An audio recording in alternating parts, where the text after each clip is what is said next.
안녕하세요. 태길남입니다. 최종 합격을 향해 끝까지 최선을 다하시는 여러분 진심으로 응원합니다. 얼마 전부터 새해가 되자 경기도 교육감이 발표한 신년사 좀 다뤄달라는 요청이 굉장히 많았습니다. 그래서 오늘 특별히 2022년 새해 경기도 교육감 신년사를 살펴보고자 합니다. 우선 썸네일 보시고 놀라신 분도 계실 테고요. 저와 함께 있는 그 사람이 누군가 하시는 분도 계실 텐데요. 바로 경기도 교육감 이재정 교육감이십니다. 지난 2017년이었을 겁니다. 교육청 관련 행사에서 교육감님을 뵙게 되고 그렇게 사진을 찍었는데요. 여러분들도 얼른 교육 현장에 나오십시오. 나오셔서 교육감님과 이렇게 사진을 촬영하는 그런 날이 오길 기원하겠습니다. 매년 새해를 맞이하여 교육감이 발표하는 신년사. 2차를 준비하는 저희들에게 좀 긴장이 되는 상황이죠. 어떤 키워드가 있는지 보지 않으려니 걱정이 되고 막상 보게 되면 특별한 내용은 없어 보이기도 합니다. 그런데 얼마 전에 신년사에 해당하는 문항 작년에 했을 겁니다. 그대로 기출이 됐죠. 올해도 그럴 수 있습니다. 키워드 중심으로 간략하게 살펴보겠습니다. 우선 본격적인 영상에 들어가기 앞서 신년사 파일을 가지고 있지 않으신 분들 영상 설명글에서 반드시 다운받으셔서 함께 하시길 바랍니다. 다운받으셨을 것 같은데요. 자, 신년사 첫 번째 줄 볼까요? 어떤 말이 있나요? 교육이 국가의 미래이며 희망이라는 말을 하고 있습니다. 이러한 문구 다양한 문항의 답변에 사용하기에 참 좋은 것 같습니다.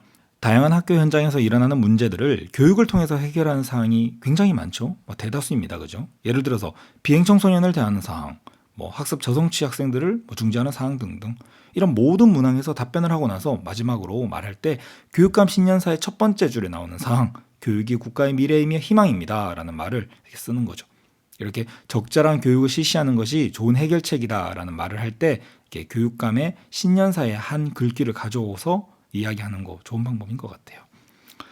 2022년 이민년 새해가 밝았다는 것은 다 아는 사항이죠. 별다른 특별한 내용 없습니다. 아래 내용도 특별한 포인트 없고요. 다들 한번 보셨을 겁니다. 보셨을 거라는 걸 감안하고 특별한 사항이 없으면 그냥 넘어가도록 하겠습니다. 그리고 여기 지난 2년 동안 코로나 팬데믹으로 어려움을 겪었다고 하죠. 맞습니다. 2020년 최초로 전국의 모든 학교가 4월에 개학을 하였죠. 그죠? 그 이후에도 교육 현장에는 코로나로부터 자유롭지 못했습니다. 교육 현장에서. 그 상황에서도 교육이 어떤 희망을 우리가 놓았나요? 놓지 않았습니다. 그죠? 다 함께 미래로 나아가기 위해서 노력하였다는 말을 하고 있습니다. 특히 여기 보시는 것처럼 함께 만들어 왔다는 것을 알 수 있죠. 그죠? 교육당국의 교사, 그리고 학생, 그리고 학부모까지 다 함께 더 나은 내일을 위해서, 미래를 위해서 협력하여 노력하였음을 강조하고 있네요. 자, 그 다음 내용이 중요한데요. 신년사의 내용 중에서 아마 가장 중요한 내용이 아닐까 생각됩니다. 경기도교육청은 몇 가지 질문을 하게 됩니다. 앞서 2021, 2023에서도 그랬지만 경기도교육청은 질문을 참 좋아하는 것 같네요. 이 질문 하나하나 꼼꼼히 포인트를 뽑아보도록 하겠습니다. 첫 번째 질문, 생명, 공존, 협동을 위한 교육의 가치는 어떻게 실현할 것인가? 라는 겁니다. 여기 생명, 공존, 협동이라는 거 보시면 어떤 포인트가 떠오르시나요? 인권 존중, 인성교육, 다문화교육, 장애이해교육, 공동체 함양, 왕따 등의 학교폭력 예방 이런 것들이 떠오르시지 않나요? 이런 모든 교육 이슈와 관련된 질문인 거죠. 과연 한 생명을 존중하고 서로 공존하고 협동하면서 살아가기 위한 교육의 가치를 실현하기 위한 구체적인 방안들 어떤 것들이 있을까요? 단순히 수업만을 잘하면 될까요? 단순히 아이들에게 지식만 전달하고 아이들이 공부만 잘하면 되는 걸까요? 당연히 아닌 겁니다. 한번 생각해 볼까요? 앞서 다룬 것 중에서 다문화 교육을 위한 노력을 한번 생각을 해볼게요. 예를 들어서 어떤 방안이 있을까요? 여러분, 시험이 얼마 남지 않은 이 시점, 초등 선생님들 정말 얼마 남지 않았네요. 그죠? 얼마 남지 않은 이 시점, 지금쯤 키워드가 바로 팍팍 나와 주셔야 되는데요. 여러 방안 중에서 시책과 관련된 것이 일단 있어야 되겠죠. 경기 다문화교육지원센터 반드시 나와주셔야 합니다. 홈페이지에 다양한 정보, 특히 학생과 학부모를 위한 교육 영상 활용하는 거 떠오르셔야 되죠. 제가 앞에 시책 공부 부분에서 말씀을 드렸던 사항인데요. 굉장히 유용한 영상이라는 거. 그리고 다음에 뭐가 또 있나요? 잘 안 떠오르시나요? 그래서 모든 문항의 답변으로 사용할 수 있는 것을 또 하나 알려드리도록 하겠습니다. 다른 영상에서 말씀드렸던 사항이기도 한데요. 바로 전문성 향상이죠. 교육의 질에 영향을 미치는 요인 여러 가지가 있겠지만 아마 교사의 질이 가장 큰 영향을 미치는 거 아닐까요? 교사의 전문성 향상은 교육 현장의 다양한 문제를 해결하는 마스터키라고도 말할 수 있을 것 같아요. 구체적인 방안으로 제가 추천해드린 것이 뭐가 있었는지 기억나시나요? 제가 두 문자법으로 공식을 하나 만들었는데요. 도전우연대가 있습니다. 도전우연대 뭘까요? 관련 도서 탐독, 전문적 학습 공동체 참여, 국내외 우수 사례 벤치마킹, 그리고 연수이수, 대학원 진학. 이 밖에도 선배 교사와 상담하는 것, 이런 것들, 저런 것들 많이 있겠지만, 저는 이 5가지 정도, 이 도전우연대만 있어도 충분히 전문성 향상과 관련된 모든 것을 아우를 수 있을 것 같습니다. 예를 들어 살펴볼까요? 여기 제시된 다문화 교육 사례와 관련하여 답을 한번 해보겠습니다. 다문화 교육과 관련된 도서 탐독, 다문화 교육을 위한 전학공 실시 및 참여, 그리고 다문화 교육과 관련한 잘 시행된 사례를 살펴보는 거죠. 그래서 현재 근무하는 학교의 상황에 맞게 적용해 보기, 이게 벤치마킹이죠, 그죠? 이런 것들이 해당하는 겁니다. 어렵지 않죠? 여러분 잊지 마십시오. 전문성 향상, 도전우연대는 대부분 답변에 적용할 수 있는 아주 유용한 사항이라는 거. 하지만 또 유의할 사항이 하나 있습니다. 반드시 전문성 향상이라고만 말해버리면 좀 아쉬움이 있습니다. 앞서 다룬 것처럼 도서 탐독, 전학공, 우수 사례 분석 이렇게 3가지로 딱 말할 수 있었는데 전문성을 향상하도록 하는 것이 해결책입니다 라고 해버리면 하나밖에 말을 하지 못하는 꼴이 되잖아요. 그죠? 그리고 도전우연대는 여러분께서 수업 나눔을 하는 답변에서도 굉장히 유용합니다. 예를 들어서 수업 나눔에 수없이 기출된 문항 바로 뭐죠? 여러분의 수업, 당신의 수업에서 아쉬웠던 점이 무엇이며 앞으로의 극복 방안을 말하라. 정말 많이 기출됐는데요. 답변으로서 수업 전문성을 높여야 하는 거 답이 될 수 있습니다. 그죠? 그 내용을 역시 도전우연대와 관련하여 답변을 한다면 전문성을 높이기 위한 구체적인 방안으로서 충실한 답변이 될 수 있을 것 같습니다. 자, 그럼 다시 신년사 본문으로 들어와서 다음 질문을 살펴보면요. 코로나 이후 교육은 무엇을 목표로 할 것인가와 미래 교육을 위한 학교의 변화에 대한 질문인데요. 이는 제가 지난 영상에서 정말 이야기를 많이 해드렸던 사항입니다. 미래 교육이라는 주제로 그리고 미래 교육을 대비한 교육부 10대 정책을 분석하는 사항으로 여러분께 다양한 책자도 추천해드렸고요. 예시를 곁들여서 이야기도 해드렸습니다. 보셨던 분들 기억이 나실 텐데요. 그래도 워낙 중요하니 간단하게 복습하는 차원에서 한번 살펴볼까요? 포스트 코로나 시대 급변하는 사회에서 교육은, 학교는 어떻게 변화하여야 한다고 했죠? 과거 교육과 비교해서 한번 이야기를 해보겠습니다. 과거 교육이라면, 학교 교육이라면 뭐죠? 등교 수업이었습니다. 그죠? 등교 수업이라는 것은 곧 또 교과서 교육이었어요. 교과서에 정해진 텍스트, 미리 교사가 정해놓은 정보, 학생들은 단순히 그것을 암기만 하면 끝이었죠. 하나의 기술만 잘 익혀서 평생 먹고 살 수 있는 그런 시대였습니다. 하지만 이제는 그렇지 않다는 겁니다. 급속도로 발전하는 첨단 기술, 하루가 다르게 변화하는 세상에서 지속적으로 시대의 변화에 발맞추어 나가야 하는 것이 중요시하게 된 거죠. 따라서 강압적인 교육, 지식을 주입하는 교육이 아니라 급변하는 세상의 흐름을 읽고 그 흐름에 재빨리 적응할 수 있도록 교육을 해야 한다는 거죠. 그래서 2019년이었을 겁니다. 집단 토의이긴 했는데요. 기출문제 그게 나왔어요. 미래 사회의 학생에게 필요한 역량이 무엇인지 물었죠. 그 문항이 또 기출된다면 어떻게 답변해야 하는지 지금 제가 설명을 다 드렸죠. 그죠? 집단 토의는 현재 없습니다. 없지만 기존의 집토 문항은 반드시 살펴보셔야 합니다. 충분히 변형되어서 기출될 수 있으니까요. 그죠?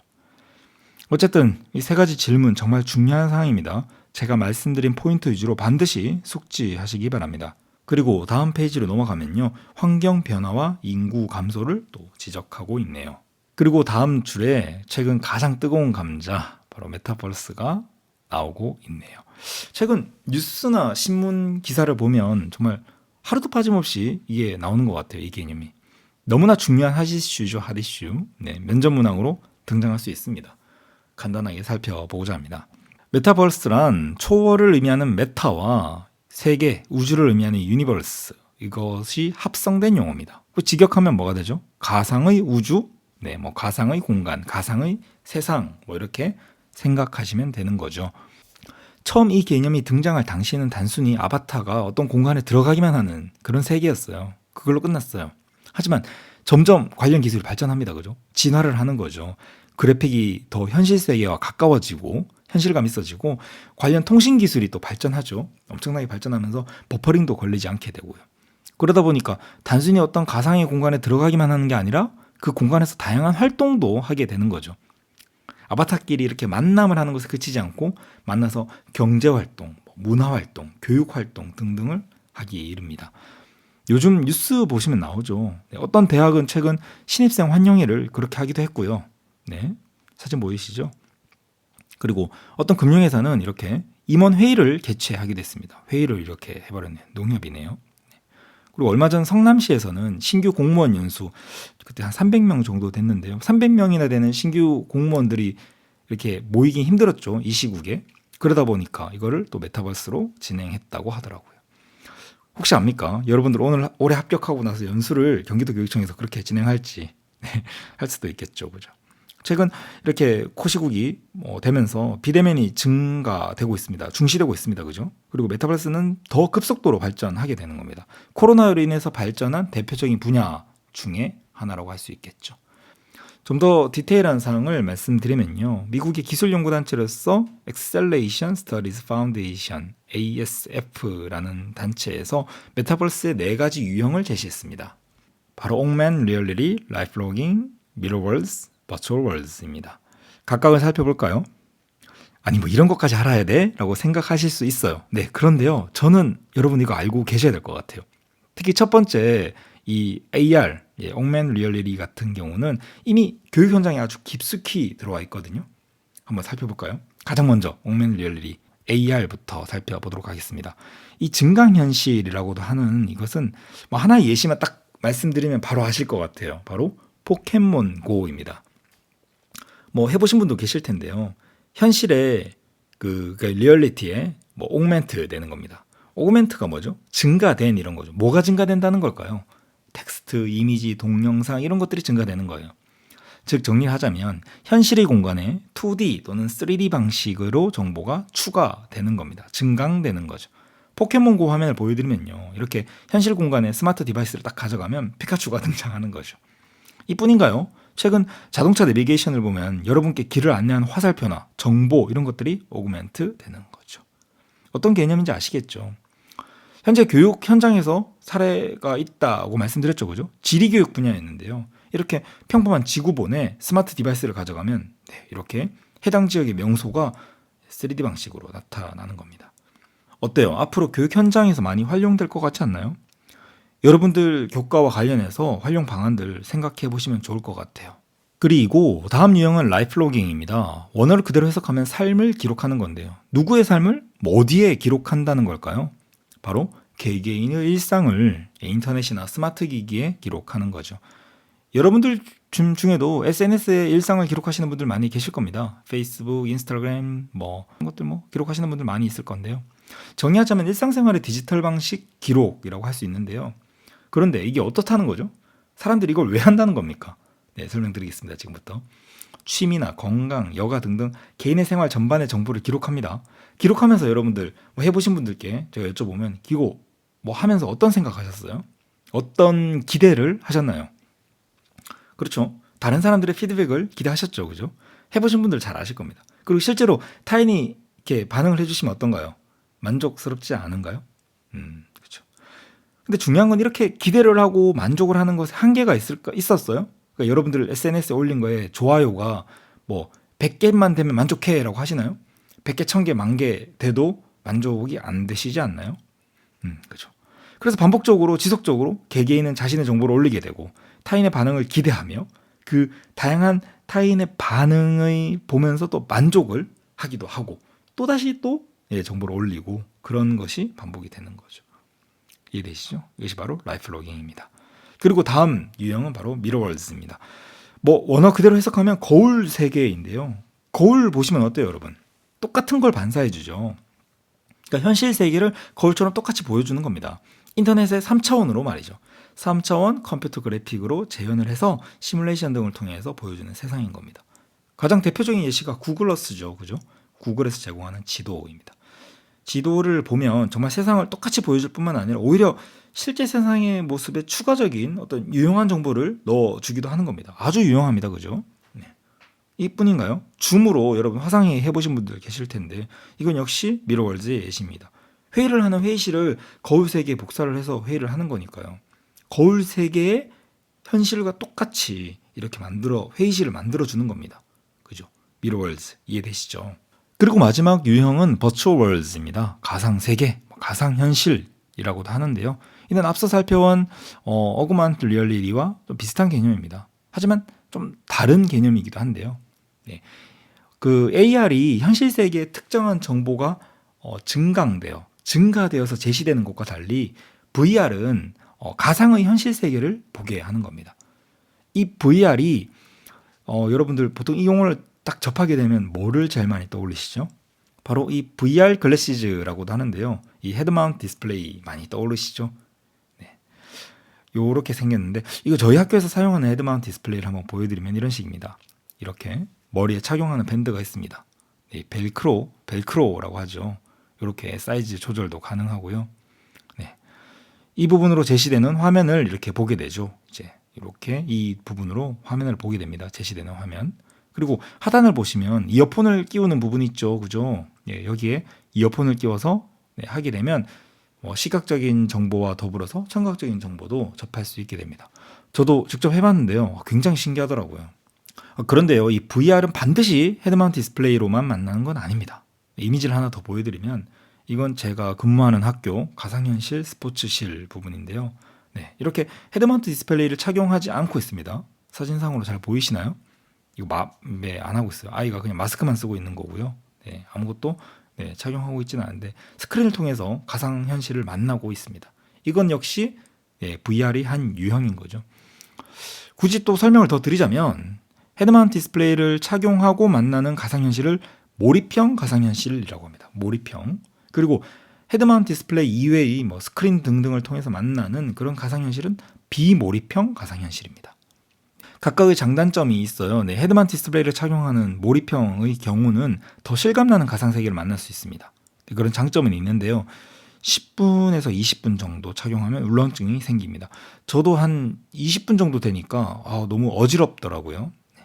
이와 달리 비몰입형 가상현실은요, 울렁증이 없어요. 하지만 현실감은 몰입형에 비해서 다소 떨어지죠. 네, 그래픽이 좀 떨어지는 그런 경향이 있습니다. 그 문항에 답변을 하실 때 가상현실 교육을 실시하는 것이 문제가 나온다면 단점으로 울렁증이 있다라고만 하면 될까요? 아닐 수도 있는 겁니다. 그죠? 그러니까 몰입형의 경우는 울렁증이 있는데 비몰입형의 경우는 울렁증이 없잖아요. 그죠? 그리고 울렁증이란 건 좀 개인적인 차이가 있는 거 아닐까요? 저희 학교에 어떤 선생님은 하셨는데 한 40분 하셨는데도 나는 괜찮아 라고 하셨어요. 그죠? 그래서 답변을 할 때 이 좀 약간 비켜나갈 여지를 남겨두시는 것이 좋을 것 같아요. 예를 들면 가상현실 교육 공간을 활용하는 경우에 따라서 학생들에 따라서 울렁증이 생길 수도 있습니다. 생길 수도 있는 단점이 있습니다. 라고 하면 좋겠죠. 지금까지 살펴본 4가지 유형의 메타버스. 앞서 말씀드렸지만 얼마 전 세계를 강타한 코로나 팬데믹의 어떤 비대면이 증가하고 또 5G의 상용화와 같은 통신 장비 개발, 4차 산업혁명의 급속한 첨단 기술 발전에 힘입어서 현재 계속 발전하고 확산되고 있는 것 같습니다. 그래서 이렇게 신년사에 딱 용어가 등장하는 거 아닐까요? 그죠? 그리고 경기교육의 어떤 캐치프레이즈 같은 문구가 또 등장하네요. 단 한 명의 아이도 포기하지 않는다 말과 함께 미래로 함께 나아간다라고 서술하고 있습니다. 그 다음의 내용은 개별적으로 보셔도 무방한 내용들이었습니다. 네, 그래도 키워드만 체크해보면 사랑, 존중, 공감, 협동, 그리고 당당하고 스스로 위기를 기회로 만들 수 있는 그런 노력 필요하다. 네. 그리고 모두 읽어보셔야 하는 사항이고요. 이미 읽어보신 분들도 계실 텐데요. 이후 교육에 대한 투자를 늘려야 한다는 사항이 서술되어 있습니다. 저는 그 내용이 되게 눈에 띄더라고요. 인구가 줄었다고 해서 국방비, 복지예산, 병원, 의료원, 경찰서, 소방서를 줄였나요? 아니라는 그런 이야기. 그죠? 교육 예산을 확보해서 또 증가해서 열악한 지역의 교육 복지를 개선해야 하고 또 온라인 수업의 효율성을 높이기 위한 기자재 확보, 교육자로 컨텐츠를 개발하고 연구하고 이런 것들을 강조하고 있습니다. 그리고 아래를 보면 그린 스마트 스쿨에 대한 내용이 나오는데요. 25년 이후 계속 확대해서 경기도 내 모든 학교를 스마트 스쿨로 전환한다고 그렇게 해놓았네요. 그린 스마트 스쿨의 개념, 취지, 구체적인 운영 방안에 대해서는 반드시 체크하셔야겠죠. 그죠? 네. 제가 앞서 미래교육과 관련된 영상에서 기존의 노후화된 학교를 디지털과 친환경 첨단 학교로 개선하는 사업이라고 소개해 드렸는데요. 기억하실 겁니다. 경기도 교육청만 실시하는 건 아니고요. 전국 17개 시도 모두 해당하는 사업인데요. 경기도 교육청은 전체 학교를 스마트 스쿨로 바꾼다는 그런 포부를 밝히고 있네요. 그린 스마트 스쿨과 관련된 키워드로는요. 교육 공간 혁신의 사항으로서 규격화된 학교 공간이 아니라 유연하고 창의적인 학습 공간을 강조한다는 사항, 그리고 최첨단 교실에서 어떤 그 개별 학습자의 디지털 소양을 키울 수 있는 사항들이 중요한 사항이겠죠. 그리고 다음에 보시면 제가 정말 많이 중요하다고 했던 고교학점제가 등장하네요. 2025년 전면 시행을 앞두고 있습니다. 그죠? 그에 대한 사항이 있고요. 고교학점제는 제가 보내드린 앞서 영상을 꼭 보셔야 할 것 같습니다. 코로나 이후 교육부 10대 정책에 대한 영상에서 설명을 드렸었는데요. 여러분 반드시 확인하시기 바랍니다. 그리고 다음으로는 꿈의 학교, 꿈의 대학, 몽실 학교 등 마을 학교의 개념과 더불어 군서미래 학교와 신나는 학교 개념도 등장하네요. 시험 얼마 남지 않은 시점, 지금 이러한 사항들 모두 알고 있으실 겁니다. 확인하는 차원에서 살펴보면 마을 학교가 뭐죠, 여러분? 공교육만으로 급변하는 사회 속 아이들의 꿈과 끼를 펼치기에 충분할까요? 부족하죠, 그죠? 따라서 마을의 인적, 물적 자원을 활용하는 사항이고요. 아이들의 꿈과 끼를 키우는 다양하고 효과적이고 실제적인 교육을 하기 위한 방안을 말하시오 한다면 이 마을 학교의 개념 빠져서는 안 되겠죠, 그죠? 그리고 군서미래 학교는 전국 최초의 무학년 학점제 초중고 통합학교죠. 그죠? 꼭 학교 홈페이지에 가시면 팝업으로 현재 10분 정도의 홍보 영상이 제공되던데요. 학교 홈페이지가 아니라도 유튜브 창에서 군서미래 국제학교 검색하시면 10분 정도 되는 홍보 영상이 제공됩니다. 확인해 보시길 바랍니다. 이렇게 시책에 학교 이름이 이렇게 딱 나오는 경우가 좀 드문데 한번 확인해 보시면 좋을 것 같습니다. 이후의 내용에는 그렇게 특별히 포인트가 될 만한 사항은 없었습니다. 영상을 마치기 전에 신년사의 총평이라고 할까요? 제가 감히 총평을 할 수 있을지 모르겠지만 어쨌든 제 입장에서 말씀을 드리면 신년사의 전반적인 내용 여러분들은 어떠셨어요? 전체적인 어떤 분위기 어떠셨나요? 경기도 교육청의 가장 높은 결정권자, 교육감이 좀 강압적이던가요? 독단적이던가요? 저는 그렇지 않았던 것 같거든요. 본인이 혼자서 경기교육을 이끌어 간다니 너희들은 따라오기만 하라니 이런 말은 하지 않았습니다. 그죠? 교사, 학생, 학부모에게 함께 하자는 말을 오히려 더 많이 했던 것 같아요. 제가 쭉 이렇게 카운트해 보니 신년사 내용에서 함께라는 단어가 무려 3번이나 등장했습니다. 함께, together, 함께 해보자는 겁니다. 여러분들의 수업이나 면접, 수업 실현이나 면접에서도 혼자서 수업을 다 이끌어 가거나 교육을 면접 답변에서도 본인이 다 해간다는 그런 말을 하시기보다는 아이들과 학부모님과 동료들과 함께 한다는 식의 어떤 방식이 좋을 것 같아요. 그죠? 특히 딜레마 같은 상황이 문제로 나올 수 있습니다. 그죠? 충분히 나올 수 있습니다. 기존에 나왔고요. 그죠? 이때도 특정 한 가지 방법만이 옳다라고 주장하기보다는 어떻게 해요? 반대의 의견. 내가 A라고 주장할지라도 B의 의견, 그 반대편의 입장이나 주장도 한번 들어보고 함께 협의하는, 함께 나아가는 사항을 강조하시는 게 좋을 것 같아요. 지난해에도 그랬고요. 올해도 집단 토의를 하지 않죠. 그죠? 집토를 하지 않으니까 다른 사람들과 함께 협의하는 그 집단지성으로 도달하는 그런 과정을 살펴볼 길이 없습니다. 따라서 면접 문항에서 딜레마적인 상황을 물어볼 수 있고요. 그리고 그 사람이 과연 독단적으로 혼자 자기만 맞다라고 할 건지 아니면 자기와 다소 다르더라도 틀린 게 아니라 다르다고 생각하고 그와 협의해서 함께 나아갈지를 보여주어야 할 것 같아요. 이제 정말 얼마 남지 않은 이 시점 10년사까지 꼼꼼하게 체크하시고요. 올해 꼭 좋은 결과 있으시길 기원하겠습니다. 이상 특수교육 읽어주는 남자였습니다. 감사합니다.